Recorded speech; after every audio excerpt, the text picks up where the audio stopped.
Ag Matters is underwritten by Ag West Farm Credit. Ag West Farm Credit is a financial cooperative that provides financing, crop insurance, and related services to farmers and ranchers across the West.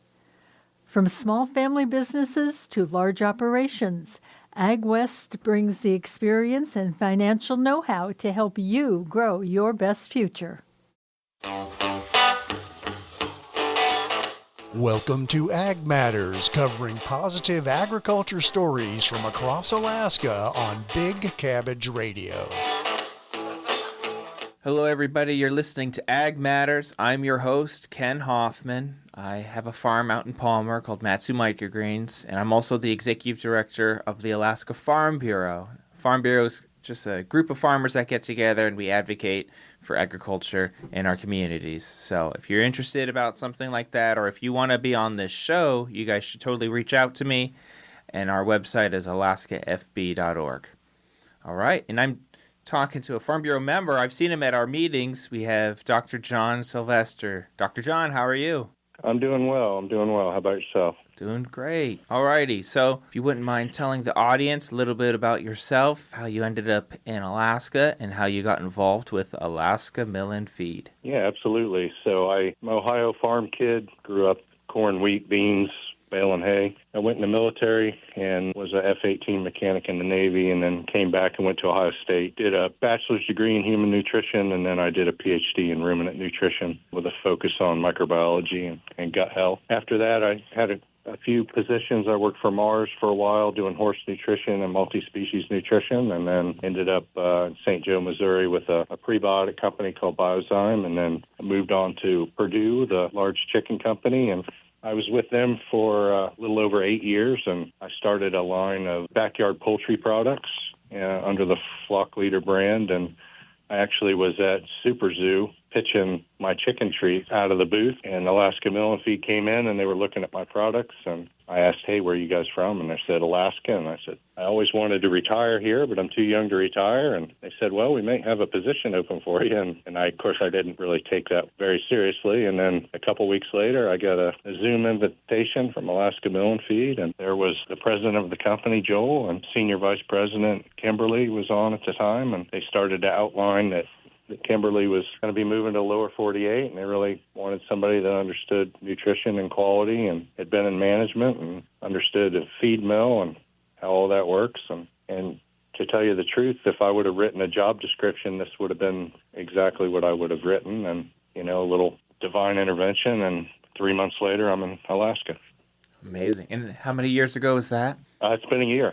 I moved up here the 28th of December last year. Wow. Okay.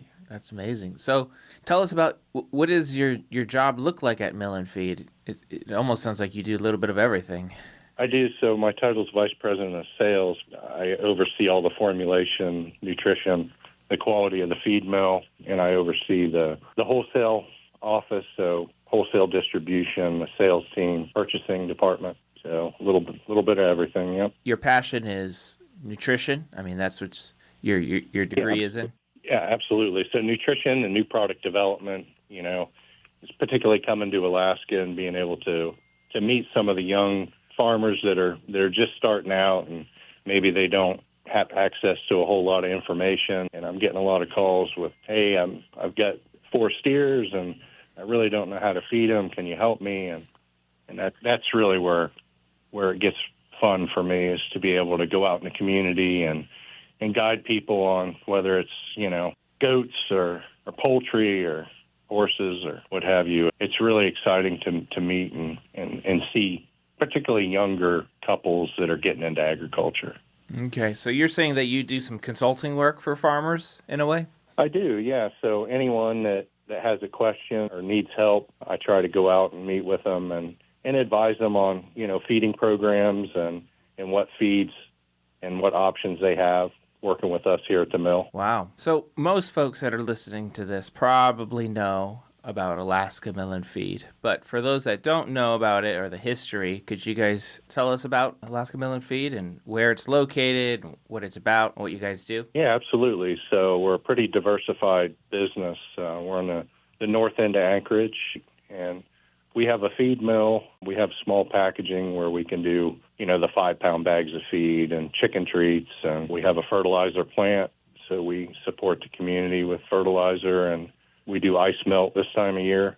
So we build things like Arctic melt and Four Paws or products that we manufacture that people probably don't know. And we do a lot with erosion control. So grass seed, we have native seed that's grown for us in Delta Junction, and we take that native seed, and we've got grass seed experts in here and agronomists that, if folks have a government project and I'm on the side of a slope at this degrees at this part of Alaska, what seed blends should I use and what fertilizer to get this to establish and grow.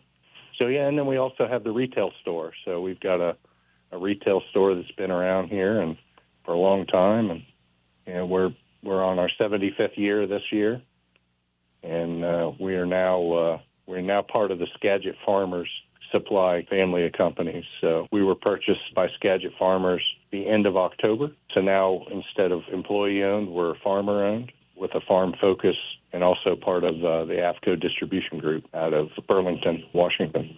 So what do you tell new hobby farmers that want to get into possibly having, let's say, chickens? What's some advice that you give to those folks that come up to you and they want to get into chickens, they want to know what supplies to buy, how do they feed them? What's your advice? So the first question I ask is what is their goal?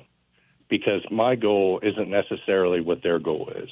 And I can give you an example that, the example's actually with dairy. I have working with a small dairy farm in Willow, and coming from my background, I want to get the most milk production I can at the highest butter fat content and, at the least cost, right? But that's not what their goal was. Their goal was, I want body condition, I want the cows to look good. I'm not so interested in, maximizing milk production.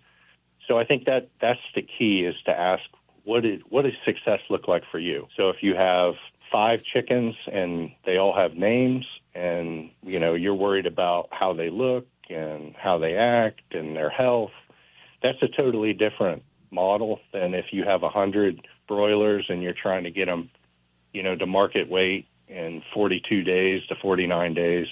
That's a whole different feeding program. So trying to understand what success looks like for the owner is the first real hurdle. And then after that, I can consult with respect to what equipment they need, what feeding program, how to model that program. So I think that's basically my philosophy is to understand, what success looks like, and then try to build a model around it.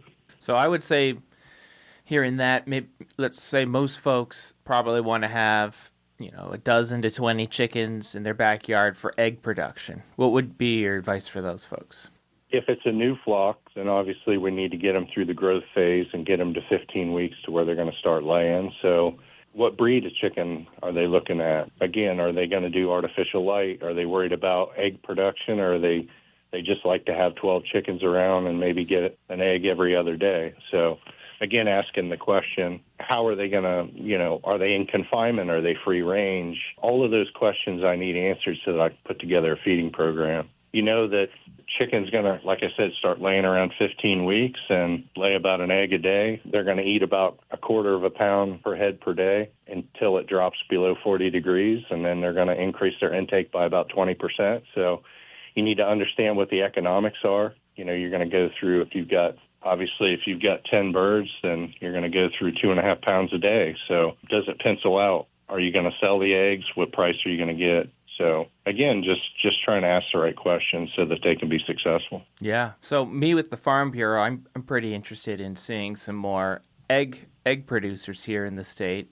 We don't have a ton of egg producers. What's some advice you have for folks that are possibly interested in starting a business with chickens and producing eggs for the state of Alaska? Well, I think it's the infrastructure first. Do you have the land? Do you have the barn space? How are you going to house them? What's the management style? How much time do you have? Do you have a full-time job, and this is going to be something that you do after hours? Is it, does one of the Do you have somebody that's going to be staying home and taking care of?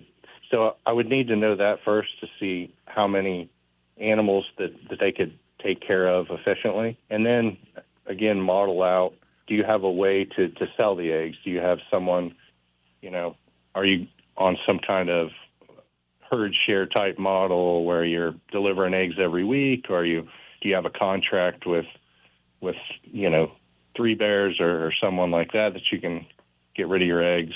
And then the economics, does it pencil out? What are you planning on selling it for versus what's the feed intake? And then what are the other intakes that you have to be considered, with respect to, equipment and electricity and all that. So it truly is, if someone wants to get into it as a business, then you have to model it as a business and look at input cost and, and margin and production. So, yep. Well, that sure is interesting. Do you have anything else to tell us about Alaska Mill and Feed? Anything that folks should know about the store, about the mill, the products you guys have? I know you guys have a garden section as well. Yeah, we do. We have a really nice garden center. All the plants are growers here local. As far as the feed mill, we try to purchase everything we can locally. So, barley and oats are about the only thing that I can purchase in Alaska. Everything else I have to rail car up. So we have to take into consideration, the types of commodities that are available to me to be able to make feed. We are the only FDA-registered feed mill in the state of Alaska. So we're inspected and we follow all the AFCO guidelines with respect to making feed. And since we're bringing commodities up and we're making feed fresh every day, then we don't have the constraints of, shipping containers of fully packaged feed from the lower 48 and worrying about the logistics of that and the problems you have with bugs and, and all those kind of issues that you have when you're shipping feed up. So awesome. Do you have anything else you want to share about the mill to folks that maybe just want to go to the retail store, what you guys are selling? Yeah, so the retail store, there's a lot of, the garden center, we've got a lot of pet food, so we carry a lot of different pet foods since we're a pet distributor up here. And we have like Champion lines and Victor and all the other different lines along with frozen, fresh, we have cat section. We've got, then the farm and feed side, if you need waters and feeders and all of that, we have that available as well, along with, the bird seed and the grass seed. And the thing about the retail store is you're going to be greeted when you walk in, and if you've got a question, there's somebody to answer it. And we're pretty proud of that. So if they have a grass seed question, you've got an expert on site. If you have a problem with an animal not performing, then I sit across the street, so I'm available. Any other questions, you'll get an answer, and we're pretty proud of that. I've been a long time customer of you guys for my microgreen business in the wholesale department. You guys have always been super friendly and super helpful, and I've always appreciated that. Is there anything else that Alaska Mill and Feed is looking forward to? Are you guys having any big expansion now that you guys have been purchased by some farmers at Skagit Valley? Anything new coming down the pipeline? Yeah, so we, with the acquisition, we have a lot more resources now with respect to agronomists and marketing. The feed mill, they have a feed mill there as well. So they've got fertilizer and feed mill and retail stores. So, the model that they have is similar to the model that we have up here. That's why it's such a good fit. And we're looking at, automation of our feed mill. So, to be able to put capital into that mill and, make that manufacturing facility better and focus on, quality and just lots of new things coming. So looking at new formulations, looking at updating some of our formulas with respect to pig feed and horse feed and rabbit. So, just reviewing everything and bringing it up, taking the science that's available to us and just keep upgrading our formulas and our products. That's awesome. All righty. Well, very good. How can folks follow what you guys are doing? Do you guys have a website? Do you guys have a social media presence? We do. So AlaskaMillandFeed.com, I believe, is our website. And Brooke Martell is our director of marketing, and our social media. I'm not a big social media guy, but I think if you search for Alaska Mill and Feed on social media, we're definitely there, and we try to post at least a couple times a week. So Awesome. Well, thank you so much, Dr. John, for taking time to come and talk to us. No, my pleasure. All righty, and thank you everybody for listening to Ag Matters. I'm your host, Ken Hoffman. Talk to you later. Bye-bye. You've been listening to Ag Matters, covering positive agriculture stories from across Alaska on Big Cabbage Radio. Ag Matters is a production of Radio Free Palmer, recorded at our studios in Palmer, Alaska. For more information about this program, email manager@radiofreepalmer.org.